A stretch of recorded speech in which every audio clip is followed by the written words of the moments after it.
इस कार्यक्रम के पुण्यार्चक हैं श्री वर्धमान श्वेतांबर स्थानकवासी जैन श्रावक संघ ट्रस्ट, उपाध्याय प्रवर प्रवीण ऋषि चातुर्मास समिति। केशी श्रमण ने इंद्रवती गौतम से मानवीय जीवन की शाश्वत समस्याओं को प्रस्तुत किया। जो समस्याएं कल भी थी, आज भी है और भविष्य में भी रहेगी। ऐसा कभी हुआ नहीं, ऐसा कभी होता नहीं और कभी होगा नहीं कि व्यक्ति अपनी मन की दुष्टता के कारण से परेशान ना हो।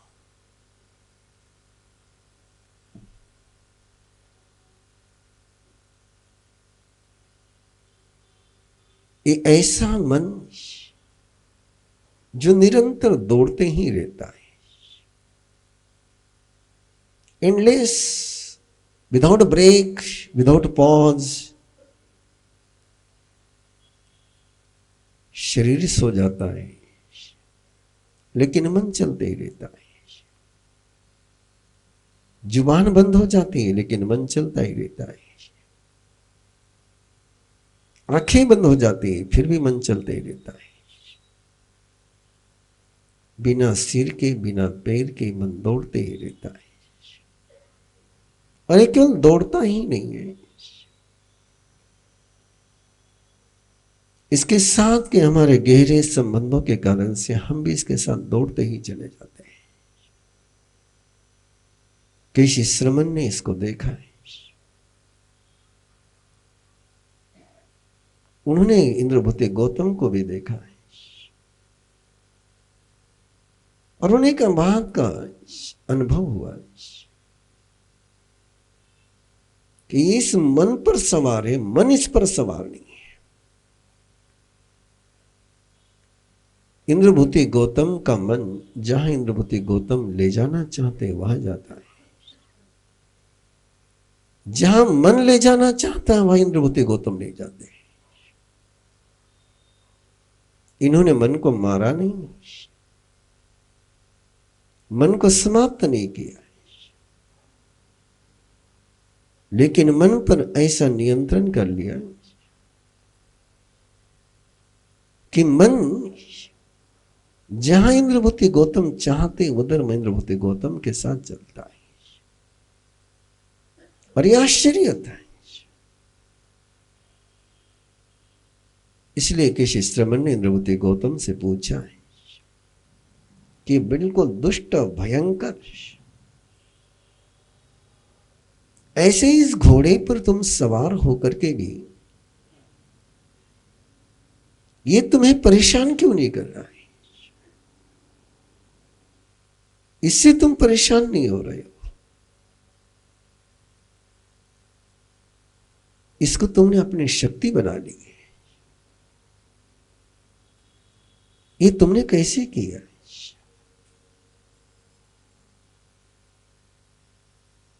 और उत्तर दिया इंद्रभूति गौतम ने, पेज नंबर 93, गाथा 58।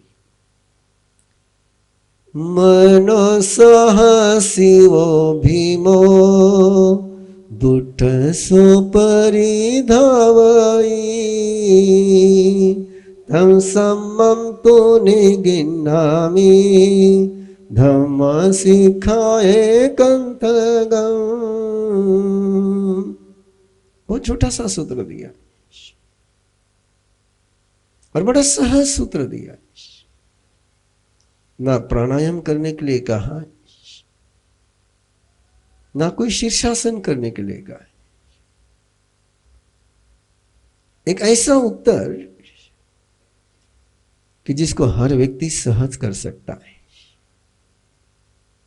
मैंने इस मन को धर्म शिक्षा की लगाम से नियंत्रित किया है। धम्म सिखाए कंथकम, क्षमा धर्म की, अर्जव धर्म की जो लगाम है,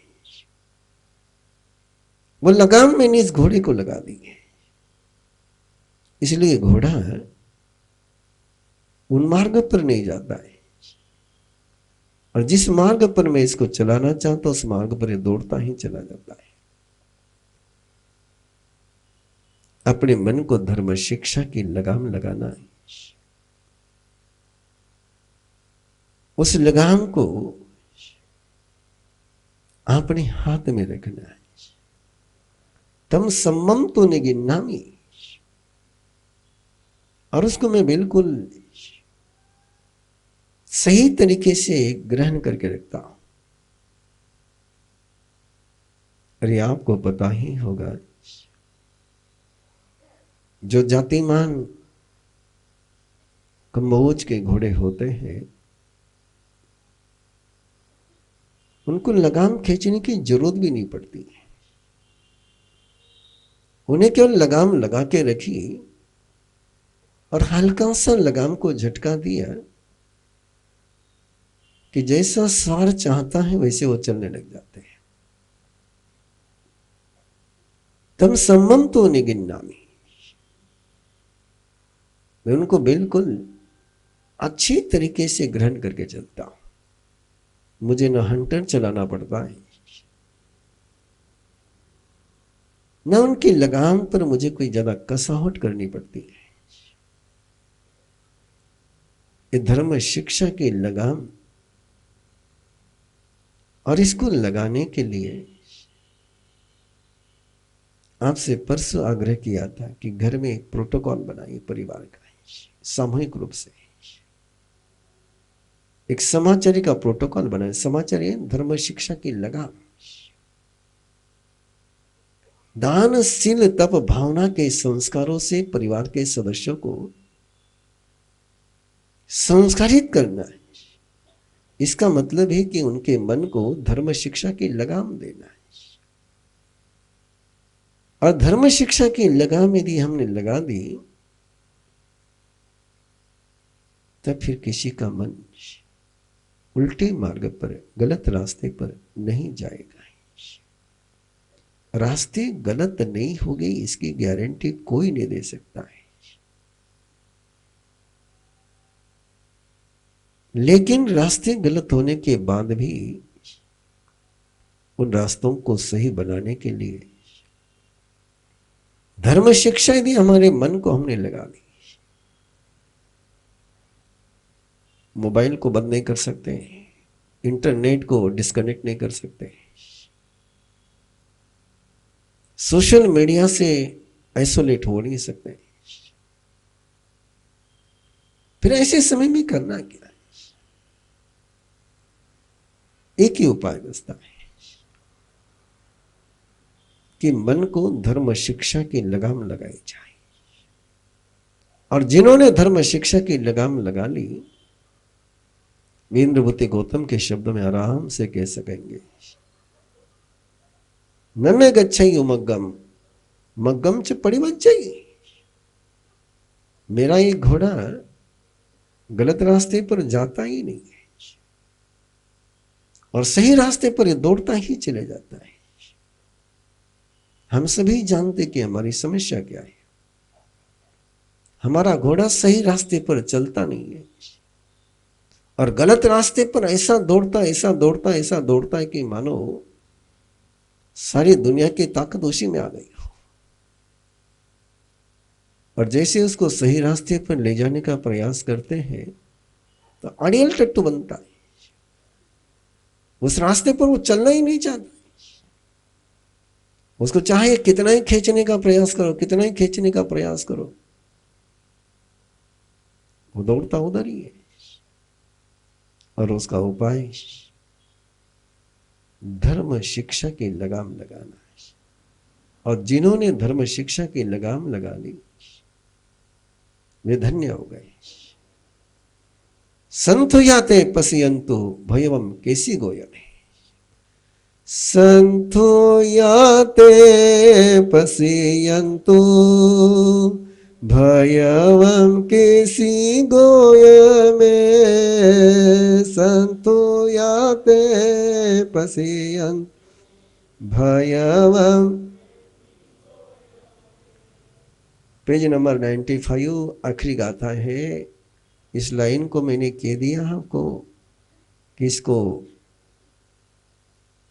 अपनी सांस में रमा लो संतो याते पश्यन्तु भयं केसि गोयमे संतो याते पश्यन्तु।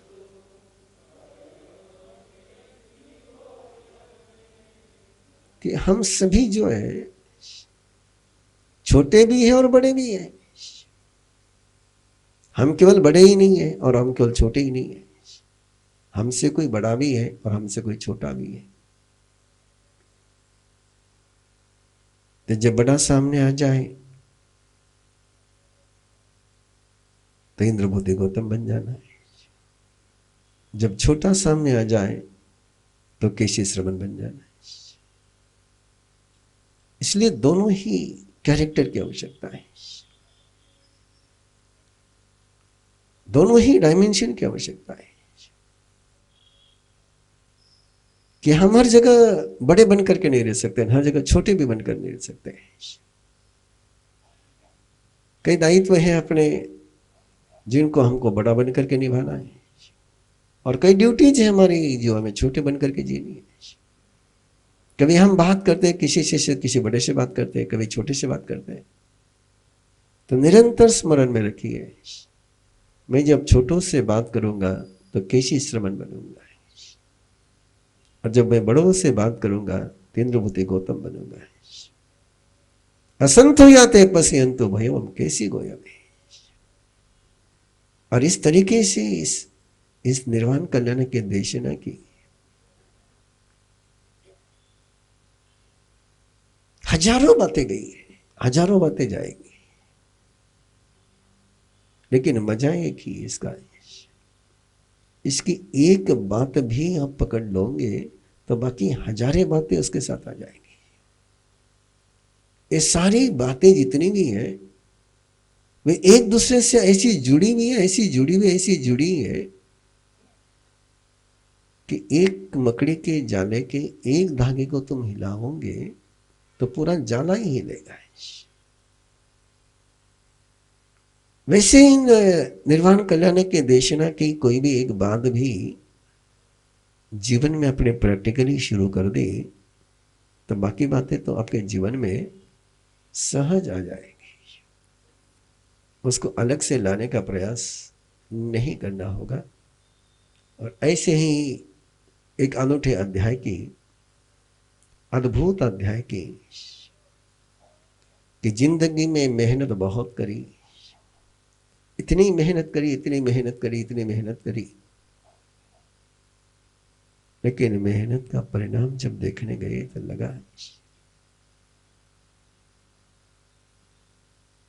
कि सारी मेहनत गधे की मेहनत हो गई। No output, no result, no satisfaction, कोई समाधान नहीं। और ऐसी मेहनत कर करके फिर अंदर में फ्रस्ट्रेशन, फिर अविश्वास, फिर स्वयं को टॉर्चर। ऐसा क्यों होता है? परमात्मा कहते कि जिस समय भी तुम्हारी मेहनत मिथ्या होगी, मिथ्या पराक्रम होगा। मिथ्या का मीनिंग बहुत है। मिथ्या का मीनिंग है कि मैं किसी तीर्थंकर के साथ नहीं जुड़ा। तीर्थंकर का मीनिंग है कि जो मुझे तीर्थ बनाते हैं उनके साथ मैं नहीं जुड़ा। मैं उन्हीं के साथ जुड़ा हूं कि जो मुझे बिगाड़ते हैं। मैं उन्हीं की पूजा करता हूं जो मुझे भटकाते हैं। मैं उन्हीं के साथ संवाद करता हूं कि जो मेरा मिसयूज करते हैं। और तीर्थंकर के साथ जुड़ने का मीनिंग है मैं उनके साथ जुड़ता हूं जो मेरे अंदर की अच्छी जो क्वालिटी है उसको डेवलप करते हैं, जो मुझे तीर्थ बनाते हैं, जो मेरे सोच को तीर्थ बनाते हैं, जो मेरे मन को तीर्थ बनाते हैं, मेरे हर एक्शन को जो वर्शिप में चेंज कर देते हैं, जो मेरे हर शब्द को मंत्र के रूप में चेंज करने का सामर्थ्य रखते हैं। ऐसे तीर्थंकर के साथ मैं जुड़ता हूं तो सम्यक पराक्रम होता है। तो सम्यक पराक्रम की पहली शर्त है कि मैं तीर्थंकर के साथ जुड़ूं, मैं श्रद्धेय के साथ जुड़ूं, मैं श्रेष्ठतम के साथ जुड़ूं। और श्रेष्ठतम के साथ जुड़ करके जब हम पराक्रम करते हैं,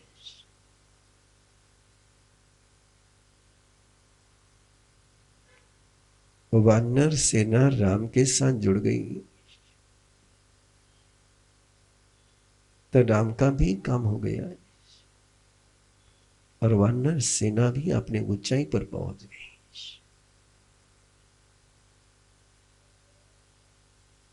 बहुत समर्थ थे, बहुत समझदार थे। मेघ, इंद्रजीत, लेकिन जुड़े रावण के साथ। बहुत शक्तिशाली थे, बहुत विद्याएं थी, लेकिन नेतृत्व रावण का था। द्रोणाचार्य में बहुत कुछ था, लेकिन नेतृत्व उन्होंने दुर्योधन का स्वीकार कर लिया। इसलिए सबसे पहले सम्यक पराक्रम उसको कहते हैं कि मैं तीर्थंकर परमात्मा के साथ जुड़ करके जीऊंगा, जो मुझे तीर्थ बनाते हैं। और एक बार तीर्थंकर के साथ जुड़ गए कि सारे सब मेहनत ऐसी हो जाती है कि मानो ज्वार के दाने बोए और मोती की फसल आ गई। और तब तो बोने में मजा आ जाती है। और ज्वार के दाने बोई और फसल ही नहीं आई, तब आंसू बहाने के अलावा कुछ नहीं बचता है। तो ऐसे सम्यक पराक्रम के 71 बोल, ऐसे बोल 72 है, लेकिन 72वां जो बोल है वो रिजल्ट ओरिएंटेड है। इस कार्यक्रम के पुण्यार्चक हैं श्री वर्धमान श्वेतांबर स्थानकवासी जैन श्रावक संघ ट्रस्ट, उपाध्याय प्रवर प्रवीण ऋषि चातुर्मास समिति, महावीर भवन, इंदौर।